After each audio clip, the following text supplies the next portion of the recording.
أشهد أن لا إله إلا الله وحده لا شريك له وأشهد أن محمدا عبده ورسوله أما بعد فأعوذ بالله من الشيطان الرجيم بسم الله الرحمن الرحيم الحمد لله رب العالمين الرحمن الرحيم مالك يوم الدين إياك نعبد وإياك نستعين اهدنا الصراط المستقيم صراط الذين أنعمت عليهم غير المغضوب عليهم ولا الضالين ويطعمون الطعام على حبه مسكينا ويتيما واسيرا إنما نطعمكم لوجه الله لا نريد منكم جزاء ولا شكورا لا نريد منكم جزاء ولا شكورا. قرآن کریم نے اللہ کی عبادت کے بعد جو سب سے زیادہ زور دیا ہے وہ خدمت خلق پر ہے، اور حقیقت میں یہ دو ہی دین کے حصے ہیں، یا اللہ کی عبادت ہے، یہ بنی نوع انسان سے اچھے تعلقات،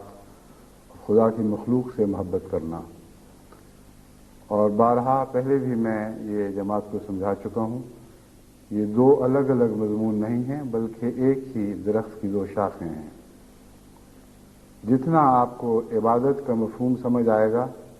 جتنا آپ عبادت کا حق ادا کریں گے، اس کے ساتھ ساتھ ہی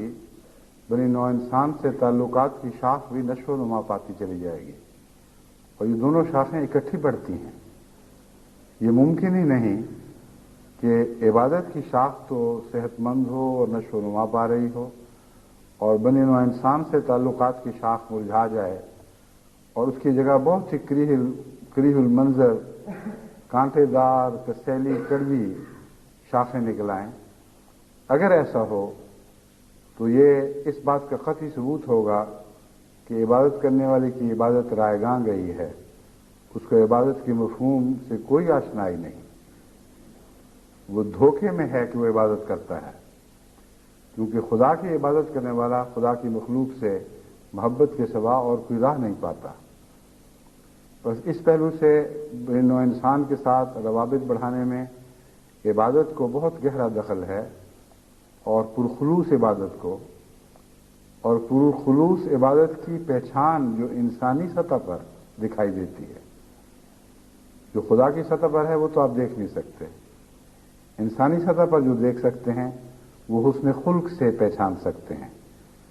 اور خدا تعالیٰ کی مخلوق سے، بنی نوع انسان سے، مجبور اور مقہور لوگوں سے خدا کا بندہ جس طرح سلوک کرتا ہے، اسی حد تک اس کی عبادت خدا کے ہاں مقبول دکھائی دینے لگتی ہے. بس اس پہلو سے میں نے حضرت اقدس محمد مصطفیٰ صلی اللہ علیہ وسلم کی ان احادیث کا انتخاب کیا ہے. بکثرت ایسی احادیث ہیں اور ان کا حقیقت میں ان پر احاطہ نہیں ہو سکتا، جن کا بنی نوع انسان سے آپس کے تعلقات کے معاملے میں، جن کا بنی نوع انسان کے باہمی تعلقات سے تعلق ہے اور انسان کے اخلاق کی تعمیر کرنے والی احادیث ہیں. کیونکہ آپ کے اخلاق کی تعمیر کا آغاز آپ کے گھر سے ہوتا ہے. آپ کے اخلاق کی تعمیر کا آغاز گھر سے ہو کر ہمسایوں پر اثر دکھاتا ہے. ہمسایوں کے بعد پھر یہ باہر کا رخ اختیار کرتا ہے. درجہ بدرجہ سلسلہ بسلسلہ اپنوں سے غیروں کی طرف سفر شروع ہوتا ہے، یہاں تک کہ اس سفر کے نتیجے میں آپ کو انسانیت کا نیا عرفان نصیب ہونے لگتا ہے، تعلقات کے ذوق بلند ہونے لگتے ہیں، یہاں تک کہ کل تک جو غیر تھا وہ اپنا دکھائی دینے لگتا ہے، اور جو اپنے ہیں وہ اپنے رہنے کے باوجود غیروں کے حقوق پر دخل انداز نہیں ہو سکتے. یعنی اپنائیت کا ایک نیا مضمون انسان کے سامنے ابھرتا ہے. اگر خدا کے تعلق میں انسان کے تعلقات کا دائرہ نہ بڑھے تو پھر اپنے رہتے ہیں، اور ہر حالت میں ان کے مفادات کو انسان دوسروں پر ترجیح دیتا ہے. لیکن یہ جو سفر ہے جس کی طرف میں آپ کو بلا رہا ہوں، جو حضرت اقدس محمد مصطفیٰ صلی اللہ علیہ وآلہ وسلم نے ساری زندگی اختیار فرمایا اور تمام بنی نوع انسان کو اسی طرف آنے کی دعوت دی، یہ مضمون اور ہے اس عام انسانی تعلق سے مختلف. اس مضمون کی روح سے آپ کے جو اپنے گھر والوں سے تعلقات درست ہوتے ہیں اور اسوہ نبوی پر درست ہوتے ہیں تو پھر وہاں ٹھہرتے نہیں، پھر ہمسایوں کے ساتھ تعلقات استوار ہوتے ہیں اور درست ہوتے ہیں، پھر ہمسایوں سے آگے بڑھ کر اہل محلہ اور اہل شہر اور اہل ملک، یہاں تک کہ یہ پھیلتے چلے جاتے ہیں اور تمام حدود اس بات سے عاری ہو جاتی ہیں کہ ان کو روک سکیں اور محدود جگہ میں مقید کر سکیں. علاقائی حدود کو بھی یہ تعلقات پھلانگ جاتے ہیں، قومی حدود کو بھی یہ تعلقات پھلانگ جاتے ہیں، نسلی حدود کو بھی یہ تعلقات پھلانگ جاتے ہیں، رنگ کی حدود کو بھی یہ تعلقات پھلانگ جاتے ہیں، یہاں تک کہ عالمی صورت اختیار کر جاتے ہیں. اور وہاں پھر کل عالم اپنا ہی خاندان کا ایک حصہ دکھائی دینے لگتا ہے، اور اسی کے نتیجے میں سچا انصاف جنم لیتا ہے. ورنہ اگر اپنوں اور غیروں میں فرق دکھائی دیتا رہے تو پھر حقیقت میں آپ انصاف کا حق ادا نہیں کر سکتے. تبھی قرآن کریم نے اس مضمون کو بڑھاتے بڑھاتے ایتائے ذی القربیٰ تک پہنچا دیا. یہ مراد نہیں ہے کہ اپنوں سے اور سلوک کرو اور ذی القربیٰ سے اور سلوک کرو. ذی القربیٰ کا سلوک سے مراد ہے ہر مومن کا ہر دوسرے سے سلوک عدل سے شروع ہوتا ہے، احسان میں داخل ہوتا ہے، احسان کی تمام منازل طے کرنے کے بعد ذی القربیٰ کی حدود میں داخل ہو جاتا ہے، اور پھر وہاں سارے اپنے دکھائی دیتے ہیں. حضرت صلی اللہ علیہ وآلہ وسلم نے اس مضمون کو سمجھانے کی خاطر انسان کو اللہ تعالیٰ کے عیال قرار دیا، اور عیال سے مراد ہے جیسے گھر کے افراد ہوں سب. ذوی القربیٰ کے لیے ایک دوسری اصطلاح عیال ہے، عیال اللہ. اگر سب مخلوق اللہ کی عیال ہے تو آپ کا تعلق عیال کے تعلق میں اسی طرح ڈھلے گا جیسے گویا آپ کی عیال ہو. اور یہی وہ مضمون ہے جو میں حضرت صلی اللہ علیہ وسلم کے اسوہ کے حوالے سے جماعت کو سمجھا رہا ہوں. عالمی تبلیغ کے ساتھ اس کا گہرا تعلق ہے، عظیم عالمگیر روحانی انقلاب برپا کرنے کے ساتھ اس کا گہرا تعلق ہے. اس کے بغیر آپ کو یہ اہلیت نصیب ہی نہیں ہو سکتی. لیکن جب میں گھروں پر نظر ڈالتا ہوں تو بہت سے گھروں کے حالات دیکھ کر دل دہل جاتا ہے کہ ہم نے تو ابھی اس سفر کا بعض جگہ آغاز بھی نہیں کیا. بہت سے اندھی گھر ہیں جہاں تعلقات بھیانک صورت میں پائے جاتے ہیں، جہاں باپ بچوں کے حقوق ادا نہیں کرتا، بیوی باپ کے حقوق خاوند کے حقوق ادا نہیں کرتی، بچے ماں یا باپ کے حقوق ادا نہیں کرتے. ان کو اتنی بھی تمیز نہیں کہ روزمرہ کی زندگی میں آپس میں گفتگو کیسے کی جاتی ہے. تحکمات یا اعتراضات یا بدخلقی کا شکار ہو کر وہ خاندان جہنم کا نمونہ بن جاتے ہیں. اور پھر آگے اولادیں اتنا دور ہٹ جاتی ہیں کہ بعض دفعہ انسان ان کے حالات پر غور کر کے حیران کیا رہ جاتا ہے؟ میں سمجھتا ہوں کہ حیرانی اس کے لیے کافی لفظ نہیں. بعض خط میں پڑھتا ہوں تو جسم پہ لرزہ طاری ہو جاتا ہے. ایک بیٹی لکھتی ہے ماں کے متعلق کہ ایسی بدخلق عورت ہے اور تمام عمر اس نے میرے باپ کو ایسے ایسے دکھ دیے ہیں کہ میں کچھ کہہ نہیں سکتی، مگر آپ جتنی نصیحت کریں میرے دل سے اس ماں کے لیے دعا نہیں نکل سکتی. اور ایک لڑکی اپنے باپ کے متعلق لکھتی ہے کہ ایسے ظلم کیے ہیں اس نے باپ ماں پر اور پھر ان کے حوالے سے ہم سب پر، اور یہاں تک کہ گندی گالیاں دینا تکیہ کلام بن گیا ہے، اور ہمارے حوالے سے ہمارے سامنے کہتا ہے کہ یہ میری اولاد نہیں ہے. جہاں یہ حالات ہوں وہاں عالمگیر انقلاب کا تصور محض ایک جنت الحمقاء میں بسنے والی بات ہے، اس کا کوئی بھی حقیقت سے تعلق نہیں. بس وہ خشک شاخیں ہیں جن کے متعلق حضرت مسیح علیہ السلام نے فرمایا کہ میرے درخت وجود کی سرسب شاخوں میں کچھ ایسی بھی ہیں جو خشک ہو چکی ہیں. فرمایا وہ کاٹی جائے گی،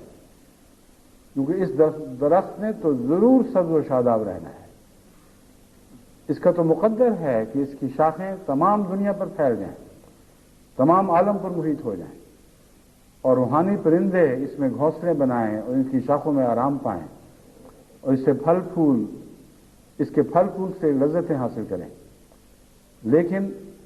ایسے بھی ہیں جو خشک شاخوں میں تبدیل ہو چکے ہیں. حضرت مسیح علیہ السلام فرماتے ہیں کہ تم میرے وجود سے کاٹی جاؤ گی اور جہنم تمہارا ٹھکانہ ہے، اسی طرح جس طرح یہ خشک شاخوں کے لیے آگ کے سوا اور کوئی ٹھکانہ نہیں ہوا کرتا، کوئی ان کا انجام اس کے سوا اور کچھ نہیں ہوتا. بس اس پہلو پر نظر پڑتی ہے تو دل دہل جاتا ہے. یہ میں جانتا ہوں اور کامل یقین ہے کہ جماعت کی بھاری اکثریت ان بدبختیوں سے آزاد ہے اور مبرہ ہے، لیکن بہت سی بیچ میں داخل ہیں اور جماعت کی طرف منسوب ہو رہے ہیں اور اپنے ماحول میں اپنی عفونت پھیلا رہے ہیں، اور ان کے بد نمونے باہر نکلتے ہیں اور جماعت کی طرف منسوب ہوتے ہیں. اس لیے ان سب کو سنبھالنا ہمارا فرض ہے، محض اس لیے نہیں کہ وہ جماعت کے لیے بدنامی کا موجب ہیں، بلکہ اس لیے کہ ہمدردی کے وہ بھی تو مستحق ہیں. ہم کیسے یہ کہہ سکتے ہیں کہ آگ میں جلنے والی لکڑیاں ہیں ان کو جلنے دو؟ اگر یہ طرز عمل درست ہوتی، اگر یہی رجحان حضرت محمد مصطفیٰ صلی اللہ علیہ وآلہ وسلم کا رجحان ہوتا تو تمام دنیا آگ میں جل جاتی. ایک ایک کے لیے آپ کا دل نرم ہوا اور پگھلا، ایک ایک کے لیے آپ کی رحمت پانی بن کے برسی، اور جہاں جہاں گئے وہ تلخیوں کی آگ بجھاتے رہے، بلکہ آپ کی دعائیں آج تک تلخیوں کی آگ بجھانے میں مددگار ثابت ہو رہی ہیں. آپ ہی کا فیض ہے جو احمدیت بن کے ابھرا ہے، اور آپ ہی کی رحمت اور دعاؤں کی بارشیں ہیں جو احمدیت پر برس رہی ہیں اور ہمیں دھو رہی ہیں اور ہمیں پاک کر رہی ہیں.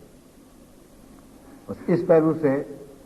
ان لوگوں کی اصلاح کی طرف توجہ بے انتہا ضروری ہے.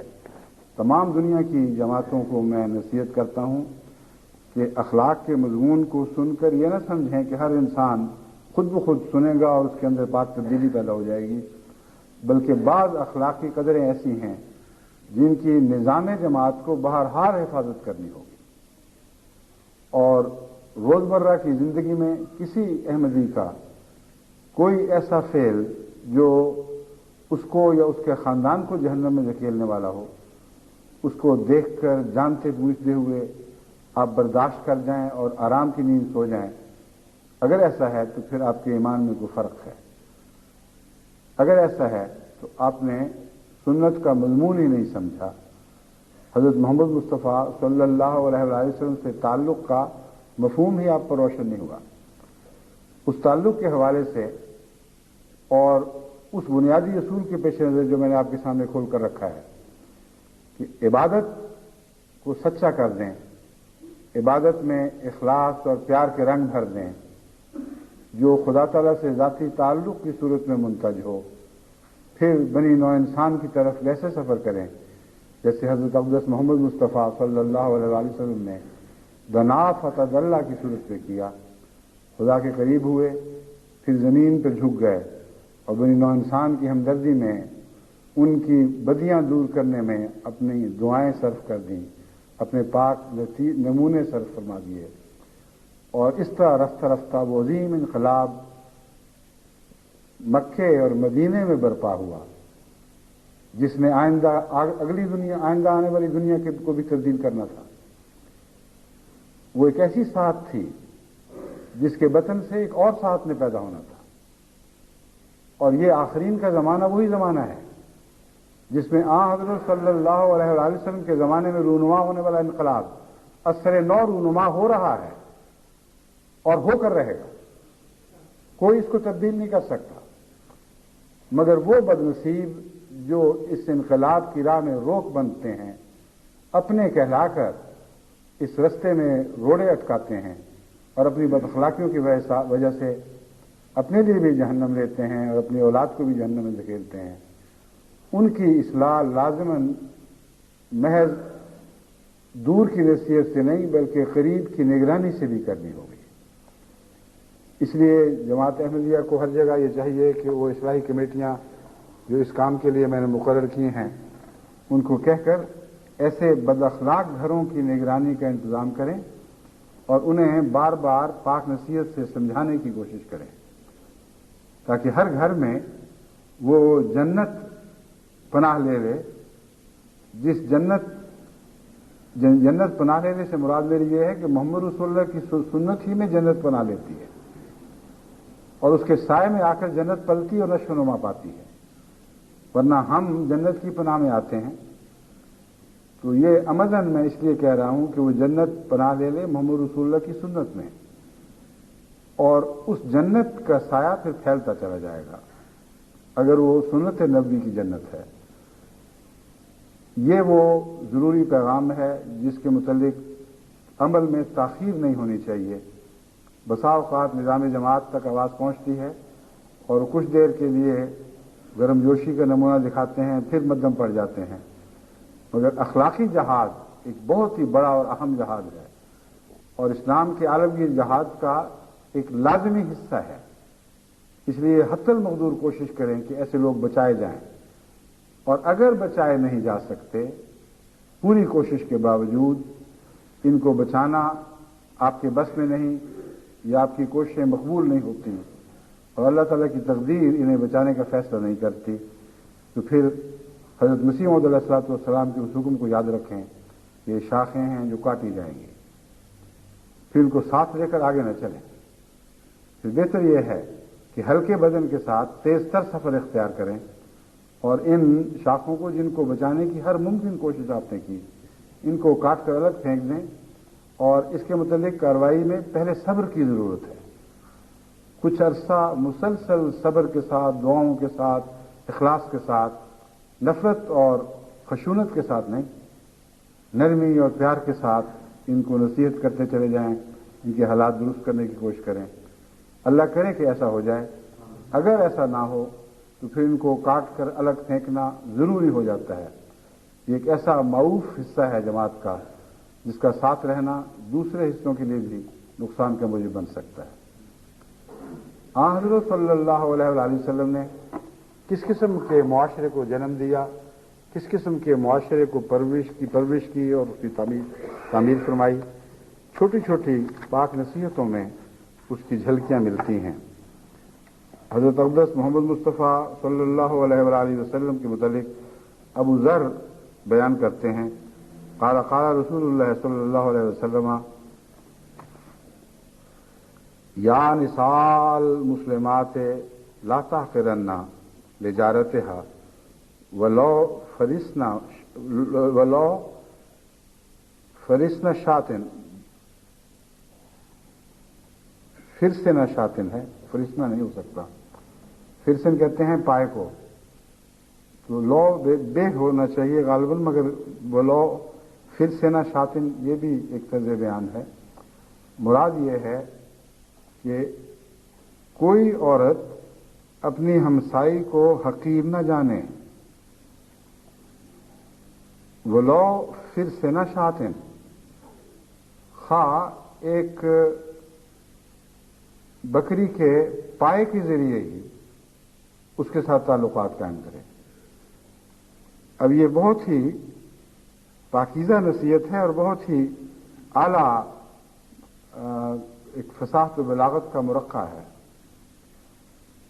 ہمسائی کو حقیر نہ جانے، یہاں مراد یہ ہے کہ ہمسائی کو تحفہ دینا اس کی عزت افزائی ہے۔ اگر تم ہمسائی کو تحفہ نہیں دیتی تو گویا تمہارے نزدیک اس کی کوئی قدر و قیمت نہیں ہے۔ اور عموماً انسان میں یہ رجحان پایا جاتا ہے کہ اپنے برابر کو تحفے دیتا ہے یا اپنے سے بالا کو تحفے دیتا ہے اور اپنے سے چھوٹوں کو بھول جاتا ہے۔ اور یہ سلسلہ گراس روٹ سے، یعنی گھاس کی بنیاد، جڑوں کی سطح سے شروع ہو کر درختوں کی چوٹیوں تک اسی طرح چلتا ہے۔ اور انسان اپنے تعلقات میں جو تحفے تقسیم کرتا ہے اور تحفے وصول کرتا ہے وہ عموماً برابری کے دائرے میں گھومتے ہیں یا بلند تر لوگوں کی خدمت میں پیش کیے جاتے ہیں۔ قرآن کریم نے اس کے خلاف بہت ہی اہم نصیحت فرمایا کہ جب تم خدا کی خاطر کچھ خرچ کیا کرو تو یاد رکھنا کہ یہ تمہارے اندر ہی گھومنے پھرنے والی چیزیں نہ ہوں، یہ نیچے بھی اتریں۔ خدا کی خاطر کرتے ہو تو خدا کے سب بندوں کا خیال رکھنا ہوگا۔ اگر خدا کے سب بندوں کا خیال نہیں رکھو گے تو تمہاری یہ نیکیاں جو بظاہر ہمسایوں سے تعلقات کی نیکیاں ہیں یا تحائف پیش کرنا ہے دوستوں کو، یہ ننگی ہو جائیں گی تمہارے سامنے۔ یہ تمہارے نفس کی خاطر ہوں گی، خدا کی خاطر نہیں ہوگی۔ جو آیت میں نے آپ کے سامنے تلاوت کی ہے اس میں اللہ تعالیٰ فرماتا ہے وَيُطْعِمُونَ الطَّعَامَ عَلَىٰ حُبِّهِ مِسْكِينًا وَيَتِيمًا وَأَسِيرًا إِنَّمَا نُطْعِمُكُمْ لِوَجْهِ اللَّهِ لَا نُرِيدُ مِنكُمْ جَزَاءً وَلَا شُكُورًا، کہ وہ لوگ جو خدا کی خاطر کھلاتے ہیں ان کے اندر دو صفات نمایاں پائی جاتی ہیں۔ ایک تو یہ کہ علی حبہ، اللہ کی محبت کی وجہ سے کھلاتے ہیں۔ دوسرے یہ کہ علی حبہ، جبکہ رزق سے خود محبت ہو اور انسان خود بھوکا ہو اور خود ضرورت مند ہو، اس کے باوجود وہ خرچ کرتے ہیں۔ اور یہ دونوں معنی دراصل آپس میں مل کر ایک ہو جاتے ہیں، کیونکہ انسان اثار اس وقت کرتا ہے جب وہ کسی محبت کی وجہ سے کر رہا ہو، ورنہ اثار کوئی معنی نہیں۔ اثار کا تصور ہی جھوٹا ہے بغیر محبت کے۔ ماں بچے کے لیے اثار کرتی ہے اس لیے کہ محبت ہے، محبوب کی خاطر عاشق اثار کرتا ہے اس لیے کہ محبت ہے۔ تو اثار کا لفظ ایسا ہے جس کا اٹوٹ رشتہ محبت کے ساتھ ہے۔ تو اللہ تعالیٰ نے علی حبہ ہی فرما کر ایک حیرت انگیز مضمون بیان فرمایا کہ کھانے سے محبت ہو گئی ہے، اس قدر غریبانہ حالت ہے تمہاری، اور اس کے باوجود تم خرچ کرتے ہو تو کیسے کر سکتے ہو؟ علی حبہ ہی، اللہ کی محبت کے نتیجے میں ایک محبت دوسری محبت پر غلبہ پا لیتی ہے، اور خدا کی محبت کی خاطر تم ایک مادی چیز کی محبت کو نظر انداز کر کے دھتکار دیتے ہو۔ اور اس کا ثبوت یہ ہے پھر کہ اللہ تعالیٰ فرماتا ہے جب وہ لوگ شکریہ ادا کرتے ہیں تمہارا تو تم اچانک اس سے تکلیف محسوس کرتے ہو۔ تم سمجھتے ہو کہ یہ تمہارا شکریہ ادا کر کے تمہاری نیکی کو ضائع کر رہا ہے۔ تم سمجھتے ہو کہ شکریوں کے ہم مستحق بھی تو نہیں ہیں، ہم نے جس کی خاطر، جس موہ کی خاطر یہ نیکی کی تھی اس سے اپنی جزا پا لی، اس محبت کے بدلے میں ہمیں محبت نصیب ہو گئی، اب یہ کیسا شکریہ ادا کر رہا ہے؟ یہ تو بے محل ہے۔ چنانچہ قرآن کریم فرماتا ہے انما نطعمکم لوجہ اللہ، ان کی آواز یہ ہوتی ہے کہ ہم تو اللہ کے چہرے کی خاطر، اللہ کی رضا کی خاطر، اس کا پیار لینے کے لیے تم پر خرچ کر رہے ہیں۔ لا نريد منکم جزاء ولا شکر، ہمارا شکریہ ادا کرنا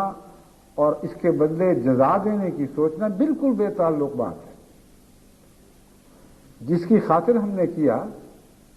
اس سے ہم نے جزا پا لی۔ یہ مضمون بہت ہی گہرا ہے، کیونکہ اس سے آگے پھر ایک اور رستہ کھلتا ہے، وہ یہ کہ جب بھی بنی نوع انسان کی آپ خدمت کریں اور باوجود اس کے کہ خود ضرورت مند ہیں پھر بھی خدمت کریں اور اللہ کی خاطر اس کی محبت میں خدمت کریں اور اس کو یہ بتا دیں کہ ہم تمہارے محسن نہیں، اللہ ہمارا محسن بھی ہے اور تمہارا محسن بھی ہے، لا نرید منکم جزاء ولا شکورا میں یہ دوسرا پیغام بھی ہے کہ جس کی خاطر ہم نے کیا تھا اس کا تمہیں احسان پہنچ رہا ہے، ہمارا تو نہیں پہنچ رہا۔ ان کا تعلق خدا سے قائم کروانے کے لیے ایک بہت ہی عظیم مضمون ہے۔ یہ احسان کرنے والا خود کر ہی نہیں رہا، یہ تو اس کی خاطر کر رہا ہے جس نے اس کو کہا ہے، تو اس کی توجہ اس طرف پھر جائے گی۔ یہ ایسی ہی بات ہے جیسے کوئی نوکر کسی فقیر کی جھولی میں کچھ ڈال دے اور وہ اس کی بلائیں لے، اس کو دعائیں دے اور وہ کہے کہ نہ ایسا نہ کرو، گھر کی بیوی نے مجھے کہا تھا، میں اپنی طرف سے تو نہیں کر رہا، میرے مالک نے مجھے یہ تعلیم دی اور حکم دیا ہے کہ جب کوئی غریب آیا کرے اس کو یہ سب کچھ دیا کرو، تو اچانک اس کے تعلق کا رخ اس نوکر سے مالک کی طرف پھر جائے گا، اور یہی وہ مضمون ہے جو قرآن کریم کی آیت ہمیں سکھلا رہی ہے۔ اس سے عالمگیریت جو ہے اس کا تعلق خدا تعالیٰ کے رب العالمین سے بن جاتا ہے، اور تربیت کے بہت ہی لطیف مضامین ہمارے ہاتھ آتے ہیں۔ بس حضرت صلی اللہ علیہ وآلہ وسلم نے بھی ایسی ہی تعلیم دی، اور یہ جو کچھ ہوا ہے حضرت اقدس محمد مصطفیٰ صلی اللہ علیہ وآلہ وسلم کے عرفان قرآن کے نتیجے میں جو پاکیزہ بہت ہی پیاری نصیحتوں کے طور پر ہمیں حدیثیں عطا ہوئی ہیں، ان کے ذریعے یہ انقلاب برپا ہوتا ہے۔ محض قرآن کا مطالعہ ایک انسان کے لیے کافی نہیں جب تک ایک عارف باللہ کی نظر سے قرآن کا مطالعہ نہ کرے، اور قرآن کا عرفان سب سے بڑھ کر حضرت محمد مصطفیٰ صلی اللہ علیہ وآلہ وسلم کو تھا، اس لیے حدیثوں سے بھی سچا فیض اب تبھی پا سکتے ہیں اگر قرآن کے مضامین سے ان حدیثوں کو جوڑ کر دیکھیں، پھر ایک نیا مضمون ابھر آئے گا، ایک نیا معانی کا جہان آپ کو دکھائی دینے لگے گا۔ حضرت صلی اللہ علیہ وآلہ وسلم فرماتے ہیں کہ ایک بکری کے پائے کے ذریعے ہی صحیح اسے حقیر نہ سمجھے، اور بکری کا پایا ایک حقیر سی چیز ہے۔ پاؤں جو زمین پر لگتے ہیں، گند میں ملوث رہتے ہیں، وہ انسانی جسم کا بظاہر سب سے حقیر حصہ ہیں، تو فرمایا بکری کے پائے سے نیچے اور کیا چیز ہوگی جو تم کھا سکتے ہو، اور جو کچھ بھی بکری میں سے تم کھاتے ہو وہ پاؤں سے برتر ہے، اوپر کی چیزیں ہیں، تو پائے سے ہی ایک پائے بھیج دو، پائے سے ذلیل تر تو نہ سمجھو، یعنی دوسرے لفظوں میں یہ نصیحت فرما دی، اس کو ایک قسم کا انگیخت کیا ہے، اس کی غیرت کو، اس کی خدمت خلق کے جذبے کو، کہ اپنی پڑوسن کو ایک پائے بھی تم نہیں دے سکتی۔ مراد یہ نہیں کہ پائے پر ہی ان کے ساتھ اکتفا کرو، وہ لو کا مضمون بتا رہا ہے کہ چلو اور کچھ نہ صحیح اتنا تو کرو، اگر یہ بھی نہیں کرو گے تو پھر تمہارے اندر کوئی انسانیت باقی نہیں رہے گی۔ بس یہ وہ تعلیم ہے جسے ہمیں عام کرنا ہے۔ حضرت صلی اللہ علیہ وآلہ وسلم کے اسوے کے نتیجے میں وہ تعلقات جو گھروں میں درست ہوں گے، باپ بیٹی کے، ماں بیٹے کے، خاوند کے اپنی بیوی سے، بیوی کے خاوند سے، سارے گھر کے رشتہ داروں کے، وہ فیض جو حضرت صلی اللہ علیہ وسلم کی سنت کا گھروں کو پہنچتا ہے وہ وہاں محدود نہیں رہ سکتا، رحمت للعالمین ہے۔ یہ فیض پھر ان گھروں کی چار دیواریوں سے نکل کر اچھل کر ساتھ کے گھروں میں داخل ہونا چاہیے۔ اور ہمسائیگی کے حقوق کا مضمون بہت ہی اہم ہے۔ میں نے پچھلی دفعہ بھی نصیحت کی تھی کہ یورپ میں بھی اگر ہم آپ نے تبلیغ کرنی ہے تو ہمسائیگی کے حقوق کے ذریعے سفر شروع کریں، اور وہ مضمون یاد رکھیں کہ محض ہمسایوں کو بار بار سلام کرنا اور باتیں کرنے کے لیے ٹھہرا لینا یہ فائدہ نہیں دے گا، بلکہ الٹا نقصان پہنچائے گا۔ یہی نصیحت ہے جو کام آ سکتی ہے۔ کئی دفعہ انسان سامنے نہ آئے تو زیادہ بہتر ہوتا ہے، ایک تحفہ بھیج دے اور پھر تحفہ بھیج دے، یہاں تک کہ لینے والے کے دل میں کرید ہو کہ یہ ہے کون جو مجھ سے بار بار اس طرح احسان کا سلوک کر رہا ہے۔ آپ اس کی تلاش کو نہیں نکلیں گے، وہ آپ کی تلاش کو نکلے گا، اور اس طرح یہ جو ظاہری نعمت ہے یہ ایک باطنی نعمت میں تبدیل ہونے لگ جائے گی۔ آپ محض ظاہری تحائف ہی نہیں دیں گے بلکہ روحانی تحائف کے لیے اس کے دل کو قبولیت کے لیے آمادہ کر دیں گے۔ بس نیک ہمسائیگی ایک بہت ہی بڑا خلق ہے، اور اس کو اختیار کرنے سے انسان کئی قسم کی بدیوں سے بچ سکتا ہے اور کئی قسم کی نعمتوں کو پا لیتا ہے۔ حضرت ابو ہریرہ رضی اللہ تعالیٰ عنہ بیان کرتے ہیں کہ حضرت، یہ بھی بخاری شریف سے حدیث لی گئی ہے کہ حضرت صلی اللہ علیہ وسلم نے فرمایا، جو شخص اللہ تعالیٰ اور آخرت کے دن پر ایمان رکھتا ہے یعنی سچا مومن ہے، وہ اپنے پڑوسی کو تکلیف نہ دے۔ جو شخص اللہ تعالیٰ اور آخرت کے دن پر ایمان رکھتا ہے اپنے مہمان کا احترام کرے۔ جو شخص اللہ اور آخرت کے دن پر ایمان رکھتا ہے وہ بھلائی اور نیکی کی بات کہے یا پھر خاموش رہے۔ یہ 3 نصیحتیں آپ نے اللہ اور آخرت کے حوالے سے کی ہیں، بیچ کی باتیں بیان نہیں فرمائی۔ جو ارکان اسلام پر ایمان رکھتا ہے، جو رسولوں پر ایمان رکھتا ہے، جو کتابوں پر ایمان رکھتا ہے، یہ ساری باتیں چھوڑ دی ہیں۔ آغاز بیان فرمایا ہے اور انجام بیان فرمایا ہے۔ حقیقت یہ ہے کہ اللہ سے آغاز کی طرف اشارہ ہے۔ اللہ ہی سب نعمتوں کو دینے والا ہے، اور اللہ ہی سے انسان کو ہر عطا نصیب ہوتی ہے، خواہ اس کی آنکھیں ہوں، ناک کان ہو، صحت ہو، جو کچھ بھی اس کو میسر ہے، یا اس کا رزق ہو، یا اور کئی قسم کی نعمتیں جو اسے آئے دن خدا کی طرف سے میسر ہوتی ہیں، اور وہ ان کو دیکھتا بھی نہیں اور سوچتا بھی نہیں، اس کو پتہ بھی نہیں لگتا کہ وہ بعض نعمتوں سے فائدہ اٹھا رہا ہے۔ تو فرمایا جو اللہ پر یقین رکھتا ہے، یعنی اللہ سے کہ ابتدائے آفرینش سے انسان کی خاطر جو احسانات شروع ہوتے ہیں ان پر نگاہ رکھتا ہے، اور پھر یوم آخرت پر جو انجام ہے، اور ان دونوں کے درمیان ایک ایسا رشتہ ہے جس کی طرف بطور تنبیہ اشارہ فرما دیا گیا ہے۔ اللہ نے جو کچھ عطا کیا، اگر اس کے بعد انسان مر کھپ کے مٹی ہو جائے تو بے شک اس سے بے پرواہی کرتا پھرے، اس کو کوئی بھی فکر نہیں ہو سکتی۔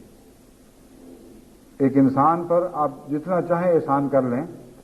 اگر بالآخر اس نے آپ کے سامنے پیش نہیں ہونا تو وہ بے شک احسان فراموشیاں کرے، اس کو کیا فرق پڑتا ہے؟ تو یہ وجہ ہے کہ آخرت کا مضمون ساتھ ساتھ بیان فرمایا ہے کہ ٹھیک ہے نعمتوں سے تم غافل ہو جاؤ گے اور شاید سمجھو کہ کیا فرق پڑتا ہے، لیکن اگر کوئی شخص خدا کی نعمتوں پر بھی نظر رکھتا ہو اور آخرت کے دن پر بھی نظر رکھتا ہو، یا یوں کہہ دیں کہ اللہ پر ایمان رکھتا ہو اور آخرت کے دن پر نظر رکھتا ہو، تو اللہ کی نعمتوں سے غافل ہو ہی نہیں سکتا، کیونکہ اس کو یہ پتہ ہے کہ یہ دینے والا حساب لینے والا بھی ہے۔ جو کچھ اس نے عطا کیا ہے ایک ایک چیز کا حساب لے گا، جیسا کہ غالب نے کہا ہے، ایک ایک قطرے کا مجھے دینا پڑا حساب، خون جگر وضیعت میگان یاد تھا، کہ میرے دل کا جو خون ہے، جگر کا خون ہوا ہے، میرے محبوب کی پلکوں کی چبھن سے ایک ایک قطرہ کر کے رسا ہے اس میں سے، اور چونکہ میرے محبوب کی وضعیت ہے مجھے ایک ایک قطرے کا حساب دینا پڑا۔ یہ تو بحث شاعری ہے، مگر اگر حقیقت ہے تو وہ حقیقت ہے جو محمد رسول اللہ صلی اللہ علیہ وسلم بیان فرما رہے ہیں۔ خدا کی نعمتوں کے ایک ایک قطرے کا حساب دینا ہوگا، اور وہ حساب اس رنگ میں نہیں ہوگا کہ تم نے مجھے کیا دیا، اس رنگ میں ہوگا میرے بندوں کو تم نے کیا دیا، جو کچھ حاصل کیا اس سے غیروں کو کیا فیض پہنچایا۔ بس اس لیے حضرت صلی اللہ علیہ وسلم بار بار یہ فرما رہے ہیں کہ جو کوئی اللہ پر ایمان رکھتا ہے اور یوم آخرت پر ایمان رکھتا ہے، وہ یعنی وہ سچا مومن اپنے پڑوسی کو تکلیف نہ دے، یعنی پڑوسی کی تکلیف کے معاملے میں بھی تمہارا مواخذہ ہوگا۔ اور کئی شکایتیں ملتی ہیں، میں حیران رہ جاتا ہوں۔ ایک شخص نے مجھے دعا کے لیے خط لکھا کہ بڑا سخت پریشان ہوں پڑوسی سے متعلق، تو میں ڈر گیا، میں نے کہا پتہ نہیں کون سی آفت آئی ہے۔ میں نے وہاں لکھا نظارتوں کو کہ فوری طور پر تحقیق کریں وہ کیا شر ہے جو اس کو پہنچ رہا ہے، اتنا بڑا فساد کیوں برپا ہو گیا۔ تو پتہ یہ لگا کہ پڑوسی کے درخت کی کچھ شاخیں اس کے گھر میں آ رہی ہیں، اور وہاں وہ ان کے پت جھڑ سے گند پڑتا ہے، اس کی وجہ سے اور کچھ ان کے گھر کو شاید دھوپ میں کمی آ جاتی ہے، اور پڑوسی کہتا ہے کہ خبردار جو ان کو ہاتھ لگایا۔ اب یہ کوئی انسانیت؟ میں اتنا شرمندہ ہوا پڑھ کے، میں نے کہا میں نے خام خواہ امور عامہ اور نظارت اصلاح و ارشاد کو ہلا کے رکھ دیا، آپ کو پتہ ہی نہیں ربوہ میں کیا ہو رہا ہے،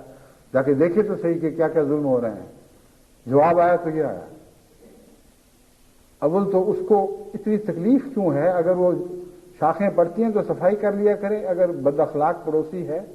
اپنے اخلاق سے اس کا دل جیت لے، لیکن اگر یہ نہیں تو پڑوسی کو بھی تو سوچنا چاہیے کہ وہ درخت تو فیض ہے، اللہ کا فیض ہے، اس کی شاخوں سے اس کو چھاؤں ملتی ہے، اس کے گھر کو ایک نعمت میسر ہے۔ اگر یہ ہمسائے کے لیے وہ نعمت نہیں بنتی اور ہمسائے کو چڑھانے کا موجب ہے تو کاٹ دیں ان شاخوں کو۔ اب دنیا کے معمولی آرام یا دنیا کے رعونت کی خاطر کہ میں اونچا نکلا ہوں، میں نے ہمسائے کو نیچا کر دکھایا، خدا کو ناراض کر رہے ہیں اور یوم آخرت کو بھول رہے ہیں۔ یہ چھوٹے چھوٹے تعلقات جو تلخیوں میں بدلتے ہیں، بعض دفعہ ان کے نتیجے میں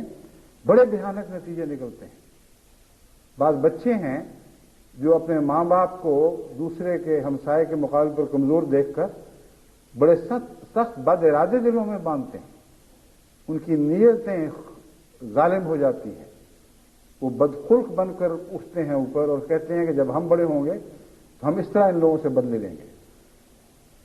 تو ان باتوں کو چھوٹا نہ سمجھیں، یہ ہمسائیگی کی بد اخلاقیاں آپ کی نسلوں کو تباہ کر سکتی ہیں۔ بس حضرت صلی اللہ علیہ وسلم جو فرماتے ہیں کہ دیکھو ہمسائے کو تکلیف نہ دینا، تم پوچھے جاؤ گے، قیامت کے دن یہ باتیں بھلائی نہیں جائیں گی بلکہ تمہارے حساب تمہارے کھاتوں میں لکھی ہوئی دکھائی دیں گی۔ پھر فرماتے ہیں کہ جو کوئی بھی اللہ اور آخرت پر ایمان لاتا ہے اپنے مہمان کا احترام کرے۔ یہ بھی ایک عجیب بات ہے، مہمان کا احترام آپ سمجھتے ہیں کہ خود بخود ظاہر ہونے والا خلق ہے، اس میں نصیحت کی کیا ضرورت تھی؟ جو مہمان نواز ہیں وہ مہمان نوازی کرتے ہیں، جو مہمان نواز نہیں ہیں وہ نہیں کرتے، لیکن اکثر انسانوں میں مہمان نوازی پائی جاتی ہے۔ جس مہمان نوازی کی محمد رسول اللہ بات فرما رہے ہیں صلی اللہ علیہ وسلم، وہ یہ عام مہمان نوازی نہیں، اس کا بھی تعلق اسی آیت سے ہے، وَيُطْعِمُونَ الطَّعَامَ عَلَىٰ حُبِّهِ مِسْكِينًا وَيَتِيمًا وَأَسِيرًا۔ وہ اللہ کی محبت کی خاطر گھروں میں تنگی ہونے کے باوجود اپنے مہمانوں سے عزت افزائی سے پیش آتے ہیں، اور مسکینوں سے بھی اور یتیموں سے بھی اور اسیروں سے بھی۔ یہ قرآن کریم نے یہ تمام مضامین کھول دیے، جس کا مطلب یہ ہے کہ اگر ایک معزز مہمان آپ کے پاس آیا ہے اور آپ مہمان نوازی کر رہے ہیں، اگر ایک برابر کا مہمان آیا ہے اور آپ اس کی مہمان نوازی کر رہے ہیں، تو اس آیت کے اثر سے وہ باہر ہے، اس کا اس آیت میں کوئی ذکر نہیں، کیونکہ یہ شروع ہوتی ہے مسکین کے ذکر سے، یتیم کے ذکر سے اور قیدی کے ذکر سے۔ بس قیدی تو آپ کے پاس نہیں آ سکتا، مگر آپ قیدی کے پاس تو پہنچ سکتے ہیں۔ اگر قیدی کے پاس کچھ کھانا لے کر جاتے ہیں، کچھ نعمت لے کر اس کے پاس پہنچتے ہیں کہ ہمیں خیال آیا کہ یہاں کی گندی خوراک کھا کھا کر تم تنگ آ گئے ہوگے تو کچھ اس میں سے بھی چکھو، اور خدا کی خاطر ایسا کر رہے ہیں، ورنہ ہم تو تمہیں جانتے بھی نہیں، شکریہ بھی ادا نہ کرنے دیں اس کو۔ تو یہ وہ مہمان نوازی ہے جو اس آیت کے تابع ہوگی۔ پھر آپ ایک یتیم کی پرورش کرتے ہیں، اس پر نظر ڈالتے ہیں، باپ کے پیار سے جو محروم ہے اس کو کئی قسم کے دکھ ہوتے ہیں جو جب تک آپ توجہ سے نہیں دیکھیں گے آپ کو دکھائی نہیں دے سکتے، یا آپ کے سامنے پیش ہی نہیں ہوں گے۔ تو یتیموں کی پرورش کرنا، ان کی خاطر کرنا، یہ بھی ایک بہت ہی بڑا خلق ہے۔ اور پھر وہ مہمان جو عام سادہ سا غریب سا مہمان ہے، آپ کے گھر چلا آیا ہے، وہاں آپ کے خلق کا امتحان ہوتا ہے۔ اگر اسے آپ نیچے کی نظر سے دیکھتے ہیں اور کہتے ہیں لو جی فلاں صاحب آ گئے ہیں، اب اس کی روٹی ڈالو، اس کو ختم کرو قصے کو، تو یہ بدخلقی گناہ بن جائے گی۔ ظاہری طور پر جو مہمان نوازی ہے، یہ مہمان نوازی نہیں ہوگی، بلکہ آپ کے گناہوں کے کھاتے میں یہ عمل لکھا جائے گا۔ بس حضرت صلی اللہ علیہ وآلہ وسلم جس مہمان نوازی کی بات فرما رہے ہیں، وہ ایسا خلق عظیم ہے جس کا انسان کے تعلقات کے دائرے سے تعلق نہیں، اس کا خدا کے بندوں کے تعلقات کے دائرے سے تعلق ہے۔ اللہ کے تعلقات عالم پر جہاں جہاں محیط ہیں، وہاں وہاں آپ کے تعلقات جب محیط ہونے لگتے ہیں، وہاں تک پھیلتے ہیں، وہاں تک ان تعلقات کی رسائی ہوتی ہے، وہ رنگ اختیار کر جاتے ہیں، تو پھر یہ مضمون جو اس آیت میں بیان فرمایا ہے یہ آپ کی ذات پر اطلاق پانے لگتا ہے۔ حضرت اقدس محمد مصطفیٰ صلی اللہ علیہ وآلہ وسلم نے اس مضمون کو ایک بہت ہی پیاری روایت کے طور پر بیان فرمایا۔ ایک موقع پر ایک صحابی صبح حضرت صلی اللہ علیہ وآلہ وسلم کی خدمت میں حاضر ہوئے تو آپ نے فرمایا کہ تم نے رات کیا حرکت کی تھی، کیا بات کی تھی کہ اللہ تعالیٰ کو وہ بات آسمان پر بہت ہی پسند آئی، اور خدا تعالیٰ نے اس کے نتیجے میں مجھ پر ایک آیت نازل فرمائی، اور وہ آیت یہ تھی والذین تبوؤا الدار والایمان من قبلہم یحبون من ہاجر الیہم ولا یجدون فی صدورہم حاجۃ مما اوتوا ویؤثرون، یہاں سے وہ دراصل مضمون شروع ہوتا ہے، ویؤثرون علی انفسہم ولو کان بہم خصاصہ، وہ اپنے نفسوں پر دوسروں کو ترجیح دیتے ہیں، خواہ خود غربت کا شکار ہوں اور خواہ خود تنگی میں مبتلا ہوں۔ یہ وہی مضمون ہے یطعمون الطعام علی حبہ مسکینا و یتیما و اسیرا۔ دوسرے رنگ میں یوں فرمایا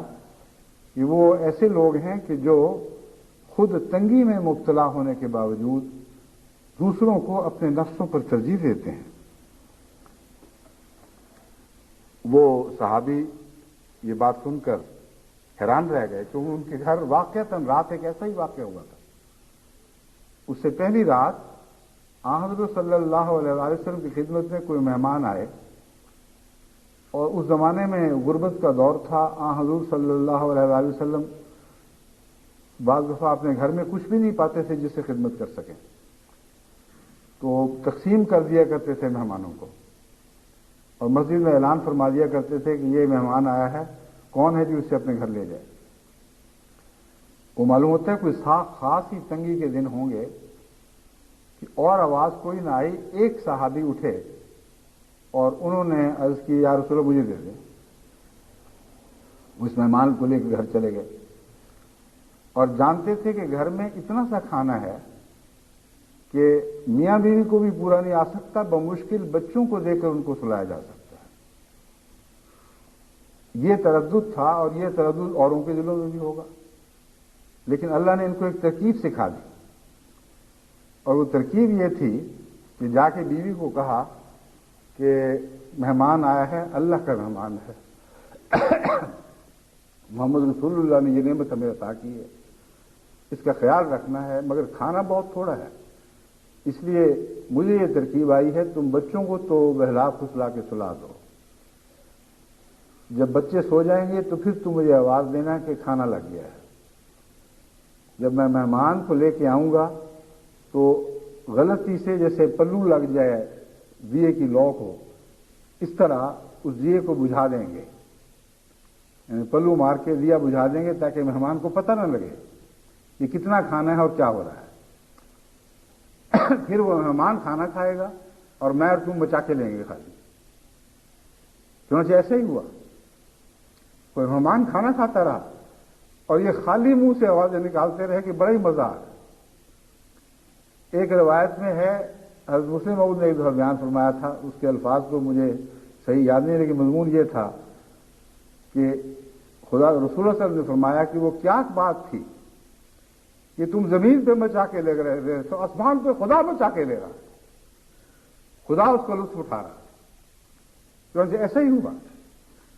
اور مہمانوں کو پتہ نہیں تھا،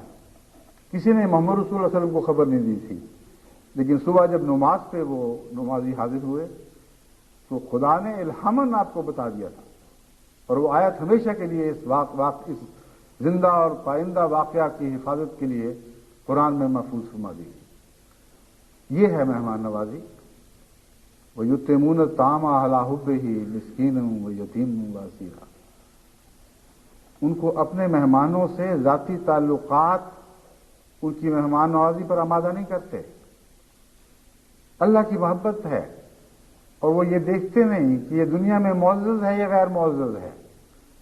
وہ مہمان ہے اور اللہ کا مہمان ہے اور محمد رسول اللہ کا مہمان ہے، وہ اسلام کا مہمان ہے۔ اس کی مہمان نوازی میں اگر اس روح سے آپ خدمت کرتے ہیں تو یہ وہ روح ہے جو اس واقعہ کے ساتھ آپ کو بھی وابستہ کرتی چلی جائے گی۔ اس واقعہ میں اس کا نام نہیں آیا جس صحابی کے خلق کی بات ہو رہی ہے، بس یہ بے نام کہانی سلسلہ در سلسلہ آگے بڑھتی چلی جائے گی۔ اس میں بہت سے اور بھی شامل ہوتے جائیں گے جو اسی قسم کے اخلاق کا نمونہ دکھائیں گے۔ بس حضرت صلی اللہ علیہ وآلہ وسلم کی نصائح پر غور کریں اور فکر کریں، اور جس پیار سے اور گہرے درد اور جذبے کے ساتھ آپ نے اخلاق کو استوار فرمایا ہے، اخلاق کی اصلاح فرمائی ہے، اور اخلاق کا مضمون انسان کو سمجھایا ہے، اس پر غور کریں۔ جب سے دنیا بنی ہے، اور میں پھر کہتا ہوں کہ جب سے دنیا بنی سارے کائنات میں جتنے انبیاء ہیں سب کے حالات پر غور کر لیں، سب نبیوں نے مل کر بھی اپنی امت کی اخلاق کی ایسی اصلاح نہیں فرمائی جیسے محمد رسول اللہ صلی اللہ علیہ وآلہ وسلم نے فرمائی۔ ان کی نصیحتیں اکٹھی کر کے دیکھ لیں، وہ سارے ایک جھولی میں آ جائیں گی، اور دوسری جھولی بھر جائے گی، اور پھر اور جھولیاں چاہیے ہوں گی، اور حضرت محمد رسول اللہ صلی اللہ علیہ وآلہ وسلم کی نصیحتیں ختم نہیں ہوں گی۔ اتنی پاکیزہ اصلاح فرمائی ہے اپنی امت کے اخلاق کی کہ اس محنت کو رائے گاں جانے دینا بہت بڑا ضرورت ہے۔ یہ اس وقت کے لوگوں کی عادات کی اصلاح نہیں ہو رہی تھی، کہ تہذیب اخلاق آئندہ زمانے کے انسانوں سے بھی تعلق رکھتی تھی، آج سے بھی تعلق رکھتی ہے، کل سے بھی تعلق رکھتی ہے۔ بس خوش نصیب ہے وہ جماعت جس کو حضرت مسیح موعود علیہ الصلوۃ والسلام کے ذریعے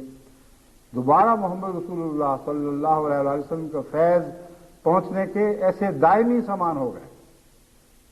کہ جیسے ایک اعلیٰ درجے کا باغ ہو، اس میں نہریں بہتی ہوں، اس میں زمین کے چپے چپے تک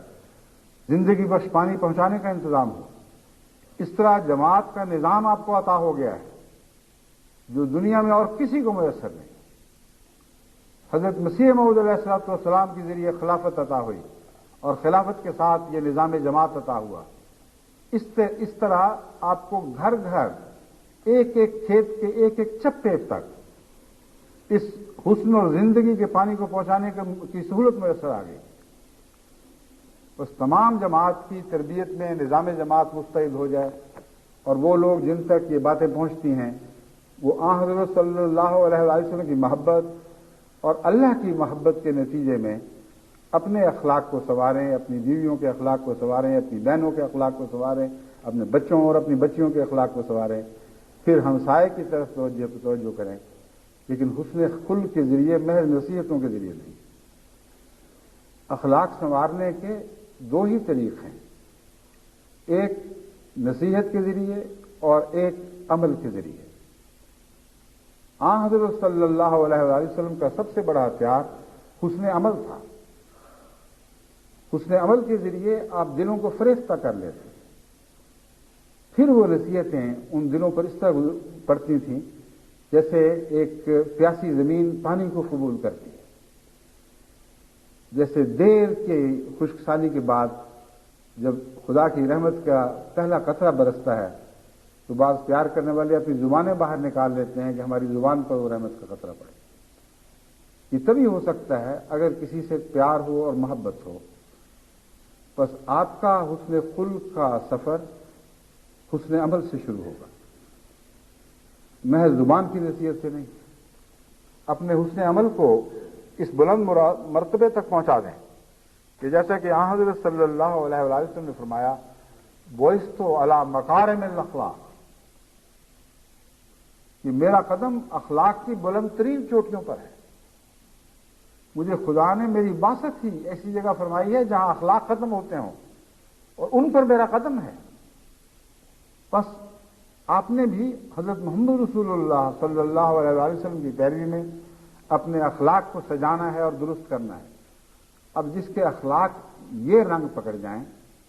وہ کیا بنی نوع انسان کا حق مارنے کا تصور بھی کر سکتا ہے؟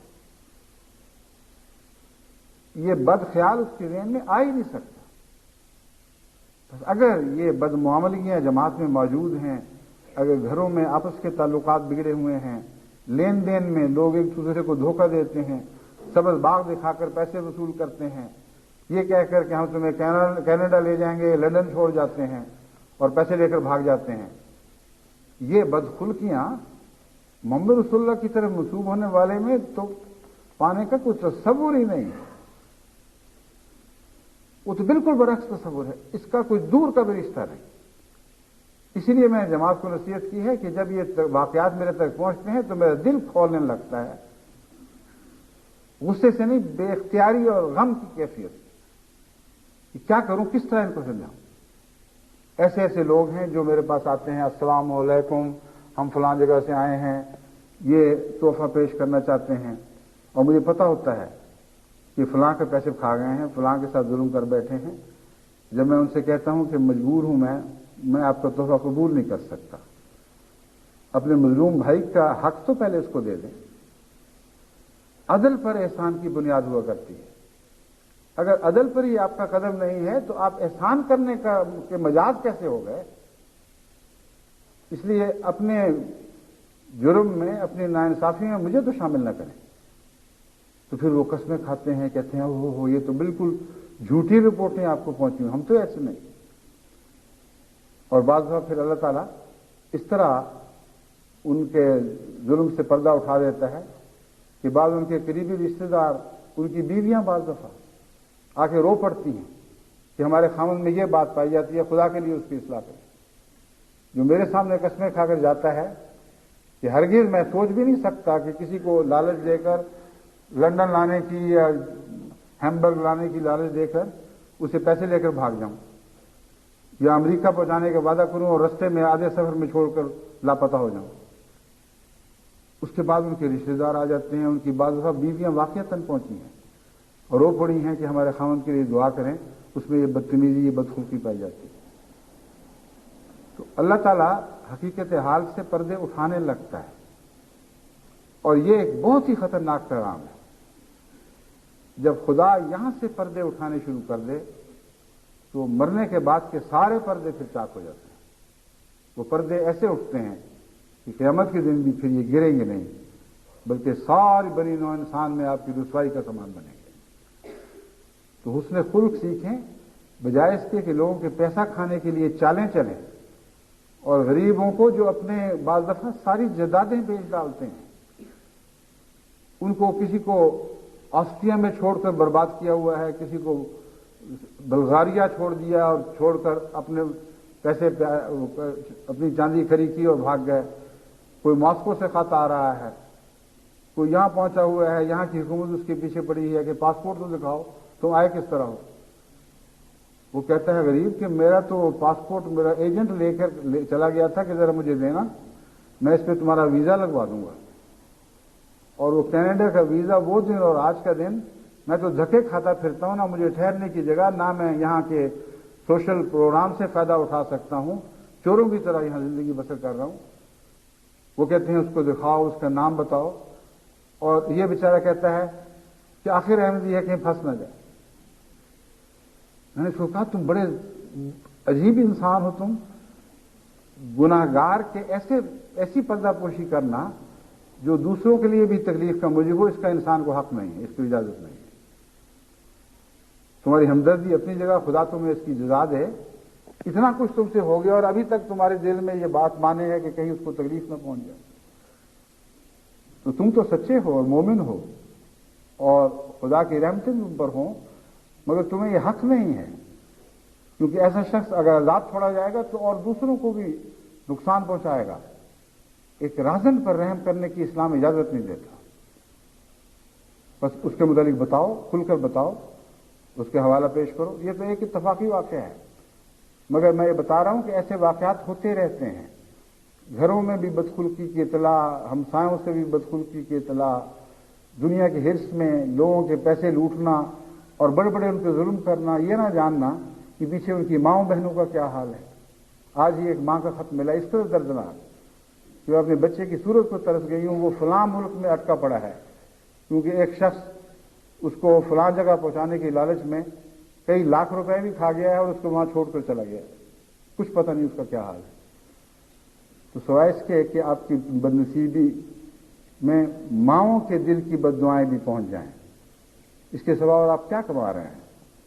یہ لعنتیں ہیں دنیا کی، اس کے سوا ان کی کوئی حقیقت نہیں ہے۔ اگر آپ میں حیا ہے اور آپ کو خدا کا خوف ہے،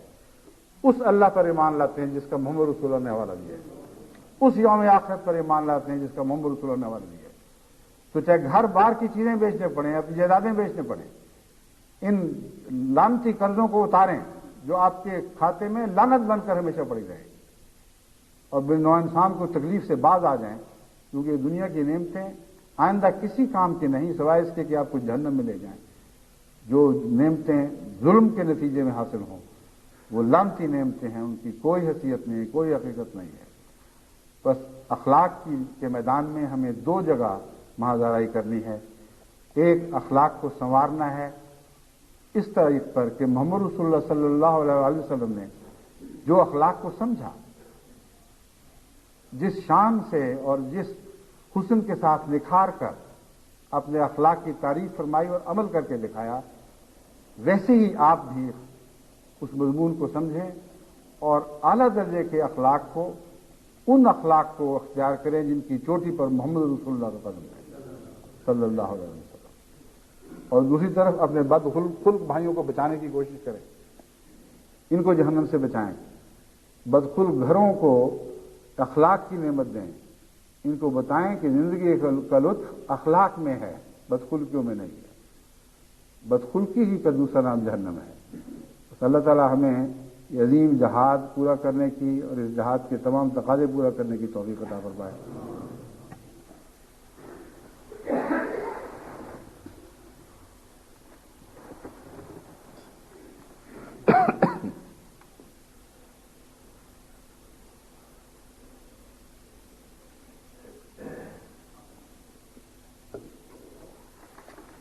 الحمد لله نحمده ونستعينه ونستغفره ونؤمن به ونتوكل عليه ونعوذ بالله من شرور أنفسنا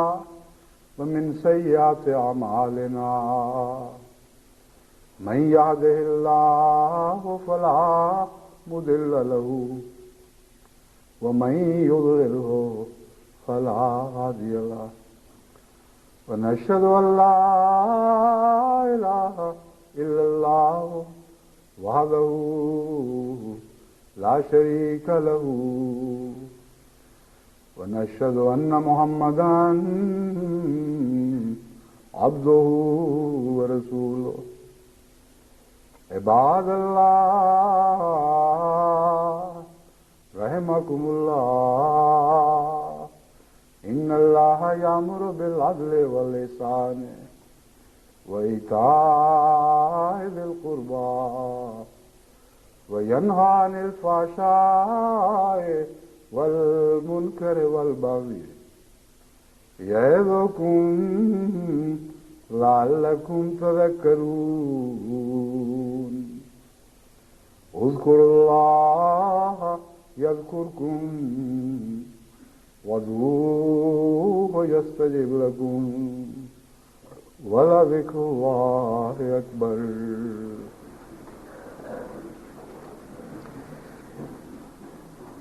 نماز کے بعد آج